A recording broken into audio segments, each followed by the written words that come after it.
ನಾವು ಬೆಳಿಗ್ಗೆದ್ದು ನಿತ್ಯ ಹೇಳುವ ಒಂದು ಮಂತ್ರ ಉಂಟು, ಹೇಳಬೇಕು ಕೂಡ. ನ ಅಹಂ ವಿಷ್ಣು ನ ಸ್ವತಂತ್ರ, ನಾಹಂ ವಿಷ್ಣುರ್ನ ಸ್ವತಂತ್ರ, ನ ಚ ಅಹಂ ಪರಿಪೂರ್ಣ, ನ ಸ್ವತಂತ್ರ ನ ಅಹಂ ಪರಿಪೂರ್ಣ. ಇದನ್ನು ಚಿಂತನೆ ಮಾಡಿಕೊಂಡು ಬರಬೇಕು. ನಾಹಂ ವಿಷ್ಣು ನ ಸ್ವತಂತ್ರ ನ ಚ ಪೂರ್ಣಗುಣ ಅಹಂ, ಮಮ ಸ್ವಾಮಿ ಹರಿ ನಿತ್ಯಂ, ಮಮ ಸ್ವಾಮಿ ಹರಿ, ಮಮ ಸ್ವಾಮಿ ಹರಿ ನಿತ್ಯಂ, ಸ್ವತಂತ್ರ ಪೂರ್ಣಷಡ್ಗುಣ, ಸ್ವತಂತ್ರ ಪೂರ್ಣಷಡ್ಗುಣ. ಈ ಮಂತ್ರವನ್ನು ಬೆಳಿಗ್ಗೆದ್ದು ಪ್ರತೀ ದಿವಸ ಚಿಂತನೆ ಮಾಡಬೇಕು ಅಂತಾರೆ. ಗೊತ್ತು ನಮಗೆ, ನಾನು ಎಣಿಸಿದ ಕೆಲಸ ಆಗುವುದಿಲ್ಲ ಅಂತ ಗೊತ್ತು, ಹೇಳಿದಂತೆ ಕೇಳುವುದಿಲ್ಲ ಮನೆಯವರು ಅಂತಲೂ ಗೊತ್ತು. ಮನೆಯವರು ಯಾಕೆ, ನಾನು ಹೇಳಿದಂತೆ ನಾನೇ ಕೇಳೋದಿಲ್ಲ.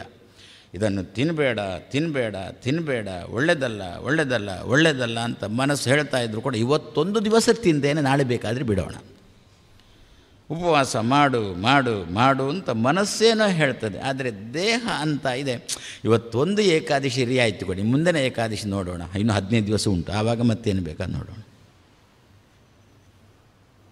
ಇಂತಹ ಪ್ರಸಂಗ ಇರುತ್ತಲ್ಲ, ಅದಕ್ಕಂದರು. ಹಾಗಾದರೆ ಪ್ರತಿ ದಿವಸ ದೇವರನ್ನು ಹೀಗೆ ಚಿಂತನೆ ಮಾಡೋಣ. ಮಹಾರಾಯ, ನೀನು ಮೊದಲನೇದ್ದೇನು ಚಿಂತನೆ ಗೊತ್ತಾ? ಅಹಂ ವಿಷ್ಣು ನಾ. ಏನೀಗ ಲೋಕದಲ್ಲಿ ಕನ್ಯಾಕುಮಾರಿಯಿಂದ ಕಾಶ್ಮೀರದ ತನಕ ಇದೇ ಹೆಚ್ಚಾಗಿ ಹರಡಿದ್ದೇನು ಅಂತ, ನಾನೇ ದೇವರು ನಾನೇ ದೇವರು ನಾನೇ ದೇವರು ಅಂತ. ಅದಕ್ಕೆ ಮೊದಲಿನ ಚಿಂತನೆಯೇ ನಾನು ದೇವರು ಅಲ್ಲ, ಅಹಂ ವಿಷ್ಣು ನ. ಅದರೊಟ್ಟಿಗೆ ಅಹಂ ಸ್ವತಂತ್ರಶ್ಚ ನ. ಆ ಸ್ವಾತಂತ್ರ್ಯ ಬರಲಿಕ್ಕೆ ಬೇಕಾದ ಪೂರ್ಣತ್ವ ಎನ್ನಲ್ಲಿ ಇಲ್ಲ. ನ ಚ ಅಹಂ ಪರಿಪೂರ್ಣ. ಹಾಗಾದರೆ ಮತ್ತೆ ಏನು ಅಂತ ಚಿಂತನೆ? ಹರಿಹಿ ಮಮ ಸ್ವಾಮಿ, ನನ್ನ ದೊರೆ ಭಗವಂತ ಅಂತ ಹೇಳಿಕೊಂಡು ಈ ಚಿಂತನೆ ಮಾಡಬೇಕು. ದೊರಕಿದನು ದೊರೆಯೊಬ್ಬ ಎನಗೆ ಅಂತ ದಾಸರ ಹಾಡೊಂದುಂಟು. ಎನಗೊಬ್ಬ ದೊರೆ, ಎನಗೊಬ್ಬ ದೊರೆ ದೊರಕಿದನು ಅಂತ ದಾಸರ ಹಾಡು. ಯಾಕೆ ಹಾಗೆ ಚಿಂತನೆ ಮಾಡಬೇಕಂತೆ? ದೇವರನ್ನು ದೊರೆ ದೊರೆ, ನನ್ನ ಸ್ವಾಮಿ ನನ್ನ ಸ್ವಾಮಿ ಅಂತ ಯಾಕೆ ಚಿಂತನೆ ಮಾಡಬೇಕಂತೆ? ನಾವು ಒಂದು 4 ವರ್ಷ ಜಾಸ್ತಿ ಬದುಕುವುದಕ್ಕೋಸ್ಕರ. ಯಾರಿಗೆ ಆಸೆ ಇಲ್ಲ ಬದುಕಬೇಕು, ಸಾಯಬಾರ್ದು ಸಾಯಬಾರ್ದು ಅಂತ ಯಾರಿಗೆ ಆಸೆ ಇಲ್ಲ? ಏನೋ ಹೇಳೋದು ಬಾಯಲ್ಲಿ ಏನೋ ಹೇಳ್ತೇವೆ, ಅಯ್ಯೋ ಈ ಒದ್ದಾಡೋದಕ್ಕಿಂತ ಸಾಯಬಾರ್ದ ನಾನು ಅಂತ. ತುಂಬ ಕಟ್ಟಿಗೆಯನ್ನು ಕಡ್ದ ಮಾರಾಟ ಮಾಡಿ ಹೊಟ್ಟೆ ತುಂಬಿಸ್ಕೊಳ್ಬೇಕು ಅಂತ ಕಡ್ದ, ದೊಡ್ಡ ರಾಶಿ ಆಯಿತು ಕಟ್ಟಿಗೆದ್ದು. ತಲೆಗೆತ್ತಿ ಇಟ್ಟುಕೊಳ್ಳೋಣ ಅಂತಂದರೆ ಆಗ್ತಾ ಇಲ್ಲ, ಅಷ್ಟು ದೊಡ್ಡ ಹೊರೆ. ಆವಾಗ ಬಾಯಿಂದ ಉದ್ಗಾರ ಬಂತು, ಅಯ್ಯೋ ದೇವರೇ, ಇಷ್ಟು ಒದ್ದಾಡುವುದಕ್ಕೆ ನಾನು ಸಾಯಬಾರ್ದ ಅಂತ ಉದ್ಗಾರ ಬಂತು. ಅಷ್ಟೊತ್ತಿಗೆ ಯಮ ಬಂದೇ ಬಿಟ್ಟ ಅಂತೆ. ಕರ್ದಿಯಾ ಅಂತ ಹೇಳಿಕೊಂಡು ಯಮ ಬಂದೇ ಬಿಟ್ಟ ಅಂತೆ. ಎದುರಿಗೆ ನಿಂತ ಅಂತೆ ಯಮ. ಕರ್ದಿಯಾ ಅಂತ, ನನ್ನನ್ನು ಕರೆಯುವವರೇ ತುಂಬ ವಿರಳ, ಮಹಾರಾಯ ನೀನಾದರೂ ಒಬ್ಬ ಕರ್ದಿಯಲ್ಲ, ತುಂಬ ಖುಷಿಯಾಯಿತು ಬಂದಿದ್ದೇನೆ ಅಂತಂದಾಗ ಅಂದಂತೆ, ಮತ್ತೇನಿಲ್ಲ, ಈ ಹೊರೆ ಒಂಚೂರು ತಲೆ ಮೇಲಿಡು ಅಷ್ಟೇ ಅಂತೆ. ಅಂದರೆ ಎಂತಹ ನಮಗೆ ಬದುಕಬೇಕು ಅಂತ ಆಸೆ ಉಂಟಲ್ಲ. ಹಾಗಾದರೆ ದೇವರನ್ನು ಈ ಹಾಡನ್ನು ಪ್ರತಿ ದಿವಸ ಹೇಳಬೇಕಂತೆ. ಎನಗೊಬ್ಬ ದೊರೆ ದೊರಕಿದನು ಅಂತ ಹೇಳಿಕೊಂಡು ಈ ಹಾಡನ್ನು ಪ್ರತಿ ದಿವಸ ಹೇಳಬೇಕಂತ. ಅಲ್ಲ, ಎನಗೊಬ್ಬ ದೊರೆ ಸಿಗುವುದಕ್ಕೂ ನನಗೊಬ್ಬ ಸ್ವಾಮಿ ಇರುವುದಕ್ಕೂ ನನ್ನ ಆಯುಷ್ಯ ಜಾಸ್ತಿ ಆಗುವುದಕ್ಕೂ ಏನು ಸಂಬಂಧ ಅಂತ ಕೇಳ್ಬೋದು. ನನಗೊಬ್ಬ ಸ್ವಾಮಿ ಇದ್ದರೆ, ನನಗೊಬ್ಬ ದೊರೆ ಇದ್ದ ಅಂತಂದರೆ ಆವಾಗ ನಮಗೆ ಜವಾಬ್ದಾರಿ ಇಲ್ವಾ? ತಲೆ ಬಿಸಿ ಇಲ್ವಾ? ವ್ಯಕ್ತಿಗಳು ಬೇಗ ಸಾಯುವುದೇ ತಲೆ ಬಿಸಿಯಿಂದಾಗಿ. ಆದರೆ ತಲೆ ಬಿಸಿ ಕಮ್ಮಿ ಆಗಬೇಕಾ? ನಮಗೊಬ್ಬರು ಹಿರಿಯರು ಮನೆಯಲ್ಲಿರಲಿ, ಆವಾಗ ನಾವು ಏನು ಮಾಡಬೇಕಾದ್ರೂ ಕೂಡ ಅವರ ಹತ್ರ ಕೇಳಿದರೆ ಸರಿ, ಏನು ಮಾಡಬೇಕು, ನಾನು ಹೋಗಬೇಕೋ ಬೇಡವೋ, ಅವರು ಏನು ಹೇಳ್ತಾರೆ ಅದರಂತೆ ಮಾಡೋದು. ಯಾರಾದರೂ ನಮ್ಮ ಹತ್ರ ಕೇಳಿಬಿಟ್ರೆ, ಯಾಕೆ ಬಂದರೆ ನಾನು ಕೇಳಿಬಿಟ್ರೆ ಅವ್ರ ಹತ್ರ ಕೇಳಿ. ನಾವು ಉತ್ತರಕ್ಕೋಸ್ಕರ ತಲೆ ತುರಿಸಿಕೊಳ್ಳತಕ್ಕಂಥ ಪ್ರಸಂಗ ಬರೋಲ್ಲ. ಹಾಗಾದರೆ ದೇವರು ಅಂದ, ನನ್ನನ್ನು ಸ್ವಾಮಿ ಅಂತ ಉಪಾಸನೆ ಮಾಡು, ನನ್ನನ್ನು ನಿನ್ನ ಒಡೆಯ ಅಂತ ಉಪಾಸನೆ. ಮಮ ಸ್ವಾಮಿ ಹರಿಹಿ. ಯಾವಾಗ? ನಿತ್ಯಂ, ಯಾವಾಗ ಕೂಡ ಹರಿಹಿ ಮಮ ಸ್ವಾಮಿ ಅಂತ ಉಪಾಸನೆ ಮಾಡು. ಸ್ವತಂತ್ರ ಪೂರ್ಣ ಷಡ್ಗುಣ. ಹಾಗಾದರೆ ಯಾರಲ್ಲಿ ಸ್ವಾತಂತ್ರ್ಯ ಇರುವುದು? ದೇವರಲ್ಲಿ ಸ್ವಾತಂತ್ರ್ಯ ಉಂಟು ಅಂತ ಪ್ರತಿ ದಿವಸ ಚಿಂತನೆ ಮಾಡಿಕೊಂಡು ಇದನ್ನು ಇನ್ನೊಬ್ಬರಿಗೂ ಕೂಡ ತಿಳಿಯ ಹೇಳ್ತಾ, ಗೃಣಂತಹ ಇನ್ನೊಬ್ಬರು ಕೂಡ ಹೇಳ್ತಾ, ಪುರಾತ್ ನಿರೀಯುಹು, ತಮ್ಮ ತಮ್ಮ ಮನೆಗಳಿಂದ ಹೊರಟರು. ಯಾವುದಕ್ಕೆ? ಧರ ಕಾರ್ಯ ಕೃತೆ. ಭೂಮಿ ಬಂದಿದ್ದಾಳಲ್ಲ, ಬೊಬ್ಬೆ ಹಾಕ್ಕೊಂಡು ಬಂದಿದ್ದಾಳಲ್ಲ, ಅವಳ ಕೆಲಸ ಈಡೇರಿಸಬೇಕು ಅಂಥೇಳಿ ಹೊರಟರು ಅಂತ. ಇದೆಷ್ಟು ಅಲ್ಲಿ ನಡೆದ ಘಟನೆ. ನಮ್ಮ ಜೀವನದಲ್ಲಿ ಇದನ್ನು ಅಳವಡಿಸಿಕೊಳ್ಳೋಣ. ಯಾರೆಲ್ಲ ಹೊರಟಿದ್ರು? ವಿರಿಂಚ, ವೈರಿಂಚ. ವೈರಿಂಚ ಅಂದರೆ ರುದ್ರದೇವರು, ಬ್ರಹ್ಮದೇವರ ಮಗ ರುದ್ರದೇವರು, ಅವರೂ ಹೊರಟಿದ್ದಾರೆ.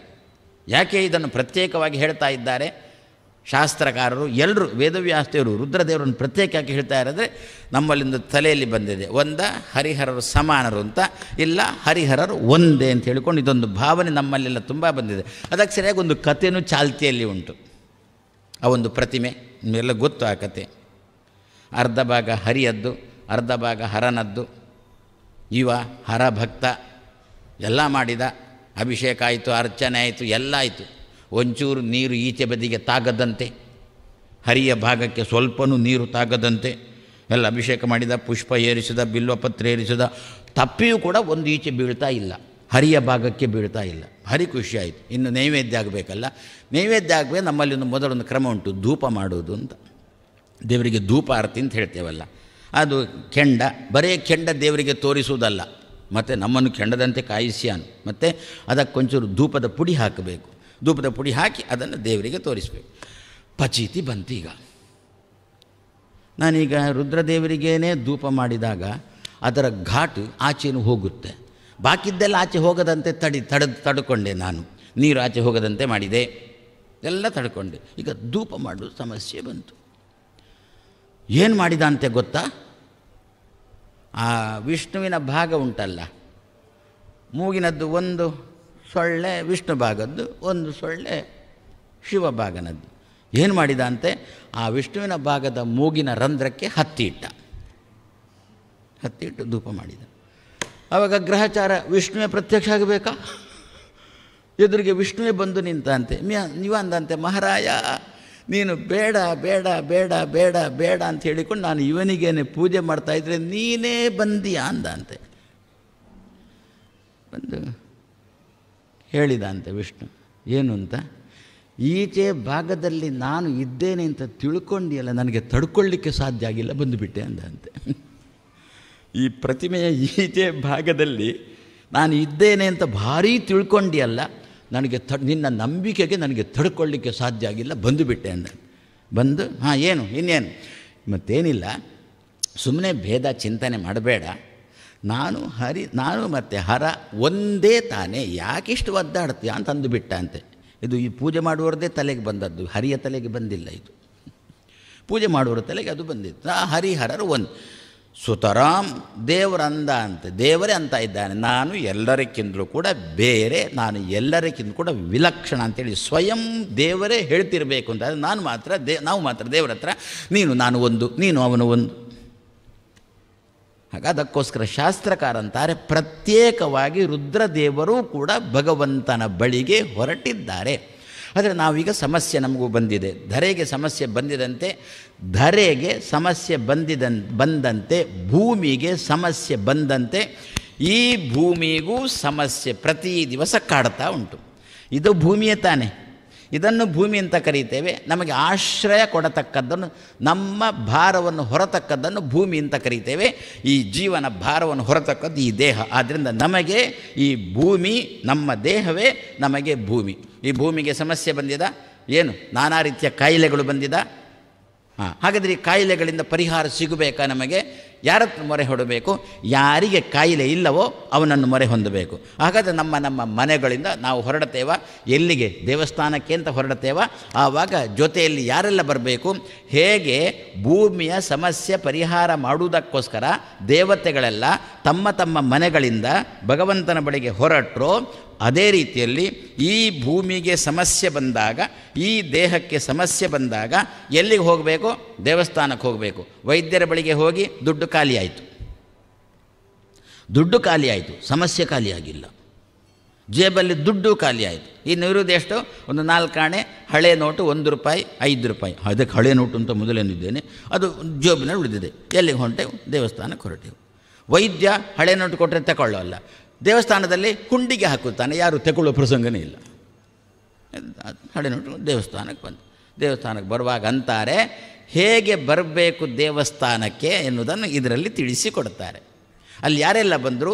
ವಿರಿಂಚಿ, ವೈರಿಂಚಿ, ಇಂದ್ರ, ಸೂರ್ಯ, ಚಂದ್ರ, ದಿಕ್ಪಾಲಕರು, ಯಮ ಎಲ್ಲರೂ ಬಂದಿದ್ದಾರೆ ದೇವಸ್ಥಾನಕ್ಕೆ, ದೇವರ ಬಳಿಗೆ ಪ್ರಾರ್ಥನೆ ಮಾಡೋದಕ್ಕೋಸ್ಕರ. ಅದೇ ರೀತಿಯಲ್ಲಿ ನಾವು ಕೂಡ ನಮ್ಮ ಮನೆಗಳಿಂದ ಹೊರಡುವಾಗ ಮನಸ್ಸಿನಲ್ಲಿ ರುದ್ರದೇವರನ್ನು ಚಿಂತನೆ ಮಾಡೋಣ, ಕಿವಿಯಲ್ಲಿ ದಿಗ್ದೇವತೆಗಳನ್ನು ಚಿಂತನೆ ಮಾಡೋಣ, ಕಣ್ಣಿನಲ್ಲಿ ಸೂರ್ಯನ ಚಿಂತನೆ ಮಾಡೋಣ, ಚರ್ಮದಲ್ಲಿ ಯಮನ ಚಿಂತನೆ ಮಾಡೋಣ, ಕೈಯಲ್ಲಿ ಇಂದ್ರನ ಚಿಂತನೆ ಮಾಡೋಣ, ಕಾಲಲ್ಲಿ ಇಂದ್ರನ ಮಗ ಜಯಂತನ ಚಿಂತನೆ ಮಾಡೋಣ. ಇಷ್ಟೂ ದೇವತೆಗಳನ್ನು ನಮ್ಮಲ್ಲಿ ತುಂಬಿಸಿಕೊಂಡು ನಾವು ಹೊರಡೋದು, ನಮ್ಮ ಮನೆಯಿಂದ ಹೊರಡೋದು. ಎಲ್ಲಿಗೆ? ದೇವಸ್ಥಾನಕ್ಕೆ. ನಾವೇನು ಮಾಡ್ತಾ ಇದ್ದೇವೆ? ಒಂಚೂರು ದೇವಸ್ಥಾನಕ್ಕೆ ಹೋಗಿ ಬರ್ತೇನೆ, ನೀನು ಇಲ್ಲೇ ಇರು ಅಂತ ಹೇಳಿಕೊಂಡು ಎಲ್ಲರನ್ನು ಮನೆಯಲ್ಲಿ ಕೂಡಿಸಿ ನಾವು ಒಬ್ಬರೇ ಹೋಗ್ತೇವೆ, ಜೊತೆಯಲ್ಲಿ ದೇವತೆಗಳಿಲ್ಲ, ಯಾರಿಲ್ಲ. ಅದಕ್ಕಂದ್ರೆ ಅದನ್ನೇ ತಿಳಿಸಿ, ವಿರಿಂಚಿ ವೈರಿಂಚಿ ಮುಖ ಅಮರೇಶಾಹ. ಅದಕ್ಕೋಸ್ಕರ ಮೊದಲು ಬೇಕಾದದ್ದು ಮನಸ್ಸಲ್ವೋ? ಸರಿ, ಆಯ್ತು, ಇಷ್ಟೆಲ್ಲ ಆಯಿತು. ಮತ್ತು ಬ್ರಹ್ಮದೇವರು ಹೊರಟಿದ್ದಾರಲ್ವೋ? ಬ್ರಹ್ಮದೇವ್ರನ್ನ ಎಲ್ಲಿ ಕೂಡಿಸಬೇಕು ಅಂತಂದರೆ ಹೃದಯ ಸ್ಮರಂತಹ, ಚತುರ್ಮುಖ ಬ್ರಹ್ಮದೇವರನ್ನು ಹೃದಯದಲ್ಲಿ ಕೂಡಿಸೋಣ ಅಂತಂದರು. ಹೃದಯದಲ್ಲಿ ಯಾರನ್ನು ಕೂಡಿಸಬೇಕು? ನಿಜವಾಗಿ ದೇವರನ್ನು ಕೂಡಿಸಬೇಕು. ದೇವತೆಗಳೆಲ್ಲ ತಮ್ಮ ಹೃದಯದಲ್ಲಿ ದೇವರನ್ನು ಚಿಂತನೆ ಮಾಡಿಕೊಂಡು ದೇವರ ಬಳಿಗೆ ಹೋದರು, ದೇವಸ್ಥಾನಕ್ಕೆ ಬಂದರು. ಅದೇ ರೀತಿ ನಾವು ಕೂಡ ನಮ್ಮ ಮನೆಯಿಂದ ಹೊರಡುವಾಗ ಹೃದಯದಲ್ಲಿ ದೇವರನ್ನು ಚಿಂತನೆ ಮಾಡಿಕೊಂಡು, ಸ್ವತಂತ್ರನಾದ ದೇವರನ್ನು ಹೃದಯದಲ್ಲಿ ಚಿಂತನೆ ತಾನೆ, ನಮ್ಮಲ್ಲಿ ಹೃದಯದಲ್ಲೇ ತಾನೆ ನಮಗೆ ಬೇಕಾದವರು ನಾವು ಸ್ಥಾನ ಕೊಡೋದು ನಮ್ಮ ಹೃದಯದಲ್ಲೇ ತಾನೆ. ಹಾಗಾದರೆ ಆ ಹೃದಯದಲ್ಲಿ ದೇವರನ್ನು ಚಿಂತನೆ ಮಾಡಿಕೊಂಡು ದೇವಸ್ಥಾನಕ್ಕೆ ಹೊರಡಬೇಕು. ದೇವರನ್ನು ಹೃದಯದಲ್ಲಿ ಕೂಡಿಸಲಿಕ್ಕೆ ಮಣೆ ಬೇಡವಾ? ಸುಮ್ಮನೆ ಒಬ್ಬ ವ್ಯಕ್ತಿಯನ್ನು ಬಂದು ಕೂತ್ಕೊಳ್ಳಿ ಅಂತಂದು ಬಿಟ್ಟರೆ ಆಗ್ತೇವ? ಏನು ಅವ್ರು ಬಂದರು ಅಂತಂದ್ರೆ ನಮಗೆ ಕೇಳದೆ ದಿಢೀರಂತ ಬಂದರೆ ಅಲ್ಲೇ ಇದ್ದಂಥ ಕುರ್ಚಿಯನ್ನಾದರೂ ಎಳೆದು ಇಟ್ಟು ಕೂತ್ಕೊಳ್ಳಿ ಅಂತ ಅನ್ನೋದಿಲ್ವೋ ನಾವು? ಅದೇ ರೀತಿಯಲ್ಲಿ ದೇವರು ಹೃದಯದಕ್ಕೆ ಬರಬೇಕು ಅಂತಾದರೆ ಎಷ್ಟೋ ಜನಕ್ಕೆ ನಮಗೆ ಅದೇ ಒಂದು ಕಾಯಿಲೆ, ಏನು ಪ್ರಯತ್ನ ಪಟ್ಟರು ಕೂಡ ಸ್ವಾಮಿ ದೇವರು ಮನಸ್ಸಿಗೆ ಬರೋಲ್ಲ, ದೇವರು ಹೃದಯಕ್ಕೆ ಬರೋಲ್ಲ. ಹೌದಾ? ಒಂದು ಮಣೆ ಹಾಕು, ಒಳ್ಳೆಯ ಮಣೆ ಹಾಕು, ಆವಾಗ ಯಾಕೆ ದೇವರು ಬರೋಲ್ಲ? ಒಳ್ಳೆಯ ಆಸನ ಕೊಟ್ಟರೆ, ಒಳ್ಳೆಯ ಕುರ್ಚಿ ಕೊಟ್ಟರೆ ಯಾಕೆ ಬರೋಲ್ಲ? ವೇದಿಕೆಗೆ ಕುರ್ಚಿಯೇ ಇಲ್ಲ, ಆಸನವೇ ಇಲ್ಲ, ಯಾಕೆ ಬರ್ತಾರೆ? ಯಾರು ಆಸನ? ಭಗವಂತನ ಕುರ್ಚಿಯ ಹೆಸರೇನು? ದೇವರು ಕೂಡುವ ಕುರ್ಚಿಯ ಹೆಸರೇ ಚತುರ್ಮುಖ ಬ್ರಹ್ಮದೇವರು. ದೇವರು ಕೂಡುವ ಕುರ್ಚಿಯ ಹೆಸರೇ ಭಾರತೀಪತಿ ಮುಖ್ಯ ಪ್ರಾಣ. ದೇವರು ಕೂಡುವ ಕುರ್ಚಿಯ ಹೆಸರೇ ಆಚಾರ್ಯ ಮಧ್ವರು. ಆದ್ರಿಂದಲೇ ತಾನೇ ನಿತ್ಯ ನಾವು ಒಂದು ಸಂಕಲ್ಪ ಮಾಡುವಾಗ ಅಥವಾ ಕೃಷ್ಣಾರ್ಪಣೆ ಬಿಡುವಾಗ ಮಧ್ವ ಅಂತರ್ಗತ ಗೋಪಾಲಕೃಷ್ಣ ಪ್ರಿಯತಾಂ ಅಂದೆವು, ಅವತ್ತೇ ಕೊಳ್ತಾನೆ, ಕೊಡ್ಡಿಲ್ಲ ಸಂಬಂಧನೇ ಇಲ್ಲ ಅಂತ ಬಿಟ್ಟು ಬಿಡ್ತಾನೆ. ಆದರೆ ಹೃದಯದಲ್ಲಿ ಮಧ್ವರನ್ನು ಚಿಂತನೆ ಮಾಡೋಣ, ಹೃದಯದಲ್ಲಿ ಚತುರ್ಮುಖ ಬ್ರಹ್ಮನನ್ನು ಚಿಂತನೆ ಮಾಡೋಣ, ವಾಯುದೇವರನ್ನು ಚಿಂತನೆ ಮಾಡಿ, ದೇವರೇ ನಿನಗೆ ಆಸನ ಮಣೆ ಹಾಕಿದ್ದೇನೆ ಅಂತ ಚಿಂತನೆ ಮಾಡೋಣ. ದೇವರು ದಬದಬ ಅಂತ ಬಂದು ಕೂಡ್ತಾನೆ. ಮಣೆನೂ ಇಲ್ಲ, ಯಾಕೆ? ನಮಗೆ ಆ ಮಣೆ ಅಂದರೆ ಉರಿ, ನಮಗೆ ಆ ಮಣೆಯ ಹೆಸರು ಕೇಳಲಿಕ್ಕೂ ಕೆಲವರಿಗೆ ಆಗೋಲ್ಲ, ಅಷ್ಟು ಮೈ ಉರ್ಕೊಳ್ತಾರೆ ಅವರು. ಆದ್ದರಿಂದ ದೇವರಂದ ನನ್ನ ಮಣೆಯನ್ನೇ ತಿರಸ್ಕಾರ ಮಾಡಿದ್ದು ಅಂತಂದ ಮೇಲೆ ನಾನು ಯಾಕೆ ಬರ್ತೇನೆ ಅಂತ ದೇವರು. ಹಾಗಾದರೆ ಮೊದಲು ಒಳ್ಳೆಯ ಮಣೆ ಹಾಕೋಣ. ನಾಡ್ದೀಗ ಗಣೇಶ ಚತುರ್ಥಿ ಎಲ್ಲ ಬಂತು, ಒಂದು ಸಂದರ್ಭದಲ್ಲಿ ಹೇಳಿಬಿಡ್ತೇನೆ, ಯಾಕೆ ಇನ್ನು ನಾನು ಹೇಳುವಾಗ ಗಣೇಶ ಚತುರ್ಥಿ ಮುಗಿಯಿತು ಅಂತ ಅಂದುಬಿಟ್ರೆ ಅದಕ್ಕೆ ಈಗಲೇ ಹೇಳಿಬಿಡ್ತೇನೆ. ಗಣೇಶನಿಗೆ ಪೂಜೆ ಮಾಡ್ತೇವಲ್ಲ, ಅದು ಒಂದು ಕುರ್ಚಿ, ಗಣೇಶನದೊಂದು ಕುರ್ಚಿ, ಆ ಕುರ್ಚಿಗೆ ನಾವು ಪೂಜೆ ಮಾಡ್ತಾ ಇದ್ದೇವೆ. ಮತ್ತು ಕುರ್ಚಿಯಲ್ಲಿ ಕೂತ ವ್ಯಕ್ತಿಯನ್ನು ಕೇಳುವುದೇ ಇಲ್ಲ. ಆ ಕುರ್ಚಿ, ಗಣೇಶನೆಂಬ ಕುರ್ಚಿಯಲ್ಲಿ ಯಾರು ಕೂತಿದ್ದಾನೆ? ವಿಶ್ವಂಬರ ಎಂಬ ದೇವರು ಕೂತಿದ್ದಾನೆ ಆ ಕುರ್ಚಿಯಲ್ಲಿ. ಕುರ್ಚಿಯಲ್ಲಿ ಕೂತವರ ಬಗ್ಗೆ ನಮಗೆ ಕಾಳಜಿ ಇಲ್ಲ. ನಮ್ದು ಏನು ಮಂಗಳಾರತಿಯಲ್ಲ, ಕುರ್ಚಿಗೆ ಮಂಗಳ. ಅದಕ್ಕಂತಾರೆ ಕುರ್ಚಿ ಏನು ತಗೊಳ್ಳುತ್ತೆ ನಮ್ಮ ಮಂಗಳಾರತಿಯನ್ನು? ಆ ಕುರ್ಚಿಯಲ್ಲಿ ಯಾರು ಕೂತಿದ್ದಾನೆ? ವಿಶ್ವಂಬರ ನಾಮಕ ದೇವರು ಕೂತಿದ್ದಾನೆ ಅಂತ ಚಿಂತನೆ ಮಾಡೋಣ ಅಂದರು. ಆವಾಗ ದೇವರು ಕೂತನ ಅಷ್ಟೇನಾ? ಇಲ್ಲ. ಮತ್ತು ದೇವರಿಗೆ ಮಣೆ, ಆ ಕುರ್ಚಿಯಲ್ಲೂ ಕೂಡ ದೇವರದ್ದೊಂದು ಮಣೆ ಉಂಟು ಎಲ್ಲ. ಇವತ್ತು ತರಲಿಲ್ಲ ನಾನು, ಯಾವಾಗ ನಮ್ಮ ಸ್ವಾಮಿಗಳ ಕ್ರಮ ನೋಡಿ, ನಮ್ಮ ಕ್ರಮ ನೋಡಿ, ನಾವು ಮನೆಗೆ ಬಂದಾಗ ನೀವೊಂದು ಕುರ್ಚಿ ಇಡ್ತೀರಾ, ದಿಢೀರ್ ಬಂದಾದ್ರಲ್ಲಿ ನಾವು ಕೂತ್ಕೊಳ್ತೇವೆ? ಇಲ್ಲ, ನಮ್ಮದೇ ಒಂದು ಆಸನ ಹಿಡ್ಕೊಂಡು ಬರ್ತೇವೆ, ನಮ್ಮದೇ ಒಂದು ಏನಾದರೂ ಒಂದು ಪುಟ್ಟದ ಮಣೆ, ನಮ್ಮದೇ ಮಣೆ, ಆಸನ ನಿಮಗೆ ಗೊತ್ತಾಗಲಿಕ್ಕಿಲ್ಲ, ನಮ್ಮದೇ ಒಂದು ಮಣೆ ಹಿಡ್ಕೊಂಡು ಬರ್ತೇವೆ. ನಮ್ಮ ಮಣೆಯನ್ನು ನೀವು ಇಟ್ಟ ಕುರ್ಚಿಯಲ್ಲಿ ನಮ್ಮ ಮಣೆಯನ್ನು ಹಾಕ್ತೇವೆ, ಆ ಕುರ್ಚಿಯಲ್ಲಿ ನಾವು ಕೂಡ್ತೇವೆ. ಅಕಸ್ಮಾತ್ ನಾವು ಮಣೆ ತರಲಿಲ್ಲ, ನೀವು ಕುರ್ಚಿ ಮಾತ್ರ ಇಟ್ಟಿದ್ದೀರಾ, ನಮ್ಮ ಮಣೆ ಬರುವ ತನಕ ನಾವು ಕೂಡೋಲ್ಲ. ನಿಮಗೆ ಹೇಳ್ಬೋದು ಸ್ವಾಮಿ ಇಲ್ಲಿ ಕೂತಿದ್ದೀರ ಅಂತ, ಇದು ಸ್ವಾಮಿಗಳೇ ಕೂಡುವ ಕುರ್ಚಿ, ಆದ್ದರಿಂದ ಕೂತಿದ್ದೇವೆ, ಈ ಕುರ್ಚಿಯಲ್ಲಿ ಇನ್ನೊಬ್ಬ ಕೂಡೋಲ್ಲ. ನೀವು ನಿತ್ಯ ಕಾರ್ಯಕ್ರಮ ನೋಡ್ತಾ ಇರ್ತೀರಿ, ಕಾಣುತ್ತೆ. ಯಾರ್ಯಾದ್ರೂ ಅತಿಥಿಗಳವರೆಗೆಲ್ಲ ಬಂದರೆ ಅಲ್ಲಿದ್ದಂಥ ಕುರ್ಚಿಯನ್ನು ಒಂದು ಎಳ್ಕೊಂಡು ಬರ್ತಾರೆ ವಿನಃ ಈ ಕುರ್ಚಿಯನ್ನು ಇಡೋಲ್ಲ. ಅದರಿಂದ ಪುನಃ ಈ ಕುರ್ಚಿಯಲ್ಲಿ ನಮ್ಮದೇ ಒಂದು ಮಣೆ ತರೋಲ್ಲ. ಆದರೆ ಗಣಪತಿ ಎಂಬ ಕುರ್ಚಿಯಲ್ಲಿ ಮುಖ್ಯ ಪ್ರಾಣ ಎಂಬ ಮಣೆಯನ್ನು ಇಟ್ಟು, ದೇವರೇ ನಿನ್ನ ಮಣೆಯೇ ಇಟ್ಟಿದ್ದೇನೆ ಬಾ ಅಂತ ದೇವರನ್ನು ಕರೆದ ದಬದಬ ದಬದಬ ಅಂತ ವಿಶ್ವಂಬರ ನಾಮಕ ಭಗವಂತ ಬರ್ತಾನೆ. ಇಲ್ಲದಿದ್ದರೆ ದೇವರು ಸುಮ್ಮನೆ ನಿಂತು ನನ್ನ ಮಣೆ ಬರಲಿಲ್ಲ, ನನ್ನ ಮಣೆ ಬರಲಿಲ್ಲ. ನಮ್ಮಲ್ಲಿ ಹಾಗೆ ಕ್ರಮ ಇಲ್ಲ. ಕೆಲವು ಸ್ವಾಮಿಗಳಲ್ಲಿ ಆ ಕ್ರಮ ಉಂಟು. ಅವರು ಎಲ್ಲಿ ಹೋಗುವುದಾದರೂ ಕೂಡ ಅವರದ್ದೇ ಒಂದು ದರ್ಬಾರ್ ಉಂಟು, ಅವರದ್ದೇ ಒಂದು ಕೆಲವು ಕುರ್ಚಿಗಳುಂಟು. ಆ ಕುರ್ಚಿ ಇಡಲಿಕ್ಕೇ ಅರ್ಧ ವೇದಿಕೆ ಬೇಕಾಗುತ್ತೆ. ನಿಮ್ಮ ಇಂತಹ ಕುರ್ಚಿ ಕೊಟ್ಟರೆ ನಾವು ಉಡುಪಿ ಸ್ವಾಮಿಗಳು ನಾವು ಕೂಡ್ತೇವೆ, ಏನಿಲ್ಲ ಅಂದರೂ ನಾವು ಕುರ್ಚಿ ಕೊಟ್ಟರೆ ತುರ್ತ ಅಂತಂದಾಗ ನಾವು ಕೂಡಿಬಿಡ್ತೇವೆ. ಅವರೆಲ್ಲ ಹಾಗೋಲ್ಲ. ಅವರು ಹೋಗುವಾಗ ಒಂದು ಗಾಡಿಯಲ್ಲಿ ಅವರದ್ದೇ ದರ್ಬಾರ್, ಅದು ಅರ್ಧ ವೇದಿಕೆ. ಆವಾಗ ಪಾಪ ವ್ಯವಸ್ಥೆ ಮಾಡಿದವ ಅರ್ಧ ದರ್ಬಾರ್ ಇವರಿಗೆ ಆಗಿಬಿಟ್ರೆ ನನ್ನ ಅತಿಥಿಗಳನ್ನು ಎಲ್ಲಿ ಕುಡಿದ್ರು. ನಮ್ಮ ದೇವರು ಹಾಗೆ, ಅವನದ್ದೇ ಒಂದು ಮಣೆ ಉಂಟು, ನಮಗೂ ಹಾಗೆ ಉಂಟು. ಆದರೆ ನಮ್ಮದು ಅಷ್ಟು ದರ್ಬಾರ್ನ ದೊಡ್ಡ ದೊಡ್ಡ ಮಣೆಗಳು ನಮ್ಮ ಹತ್ರ ಇಲ್ಲ. ನಾವು ಚಿಕ್ಕವರಾದರೆ ನಮ್ಮ ಮಣೆಯನ್ನು ಕೂಡ ಚಿಕ್ಕದೇ ಸಾಕಾಗುತ್ತೆ.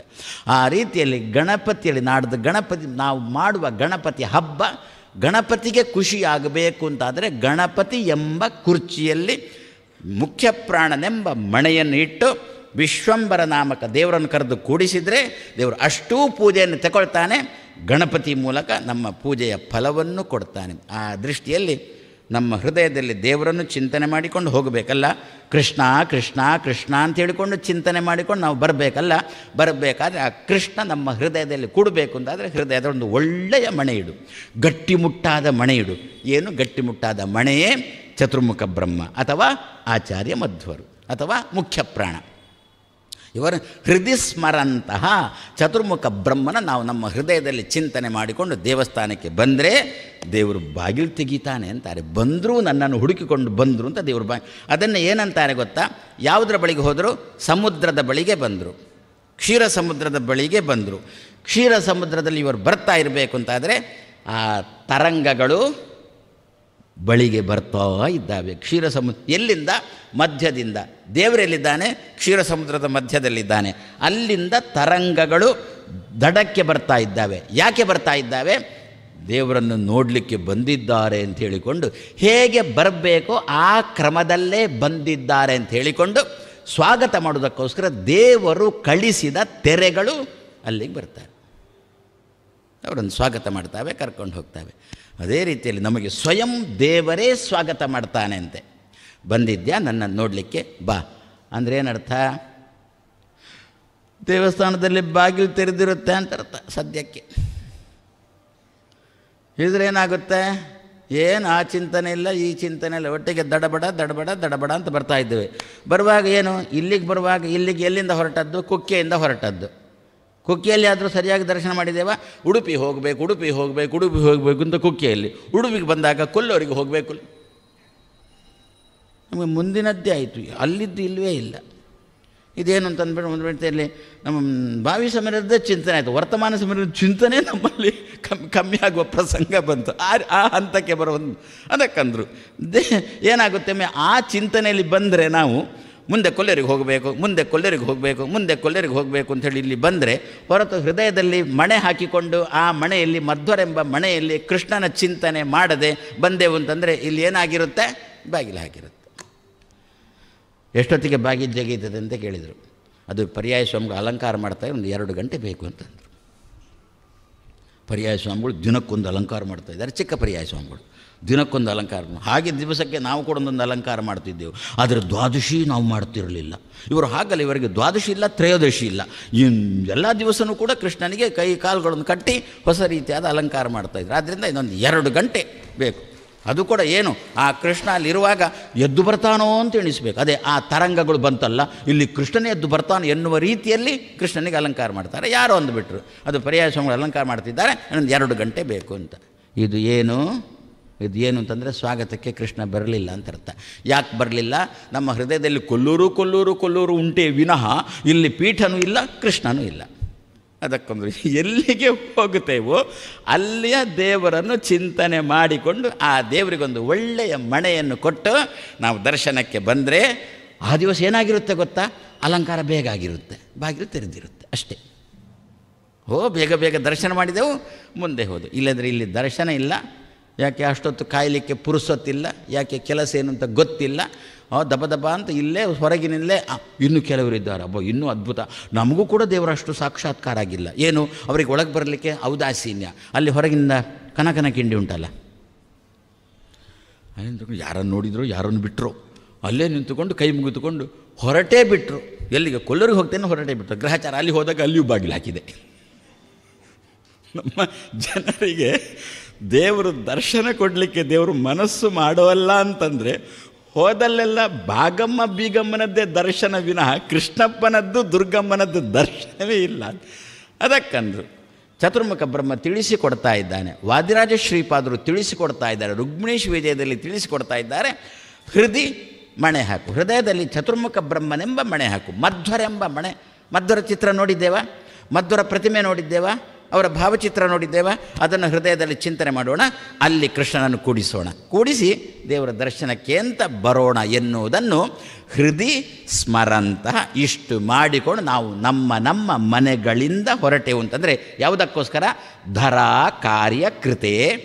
ಅಲ್ಲೇನು ದರ ಅಂದರೆ ಭೂಮಿ ಬಂದಿದ್ದಾಳೆ, ಅವಳ ಕೆಲಸ ಏನು? ಸಮಸ್ಯೆ ಪರಿಹಾರ ಅಂತ ಅವಳ ಕೆಲಸ ಅಲ್ಲೋ. ಇಲ್ಲಿ ಧರ ಕಾರ್ಯ ಕೃತೆ. ಈ ದೇಹದಿಂದ ನಾನು ಏನು ಮಾಡಬೇಕೋ, ಈ ದೇಹವನ್ನು ಹಿಡ್ಕೊಂಡು ದೇವರು ನನಗೊಂದು ದೇಹ ಕೊಟ್ಟು ಕಳಿಸಿದ್ದಾನೆ ಭೂಮಿಗೆ.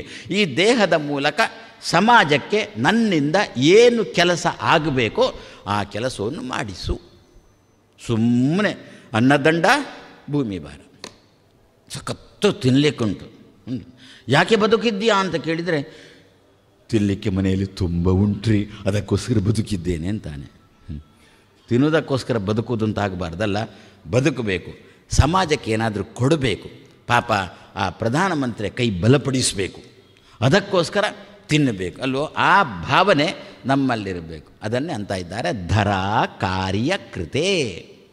ಈ ಧರೆಯಿಂದ, ಈ ಭೂಮಿಯಿಂದ, ಈ ದೇಹದಿಂದ ಸಮಾಜಕ್ಕೆ ಏನೆಲ್ಲ ಸಿಗಬೇಕು ಅದೆಲ್ಲ ಸಿಗುವುದಕ್ಕೋಸ್ಕರ. ಅಂದರೆ ಏನಾಯ್ತು ಹಾಗಾದರೆ? ಪೂರ್ಣಾಯುಷ್ಯ ಅಂತ ಬಂತ. ಈ ದೇಹದಿಂದ ಆಗತಕ್ಕಂಥ ಕೆಲಸ ಚೆನ್ನಾಗಿ ಮಾಡಿಸ್ಕೊಂತ ಅಂದುಬಿಟ್ರೆ ಏನರ್ಥ? ಎಷ್ಟು ಕೆಲಸ ಮಾಡಲಿಕ್ಕುಂಟು ಅಷ್ಟು ಕೆಲಸ. ದೇಹ ಆರೋಗ್ಯದಲ್ಲಿರಬೇಕು ಅಂತ ಅರ್ಥ ಬಂತ. ಆಯುಷ್ಯ ಪೂರ್ಣ ಬೇಕು, ದೇಹಕ್ಕೆ ಅಪೂರ್ಣವಾದ ಆಯುಷ್ಯನೂ ಬೇಕು. ಅದನ್ನು ಚಿಂತನೆ ಮಾಡಿಕೊಂಡು ದೇವತೆಗಳೆಲ್ಲ ತಾವು ಸಮುದ್ರದ ಬಳಿಗೆ ಹೋಗಿದ್ದಾರೆ. ಭಗವಂತ ತನ್ನ ಅಲೆಗಳೆಂಬ ಕೈಗಳ ಮೂಲಕ ದೇವತೆಗಳನ್ನು ಸ್ವಾಗತ ಮಾಡಿದ್ದಾನೆ.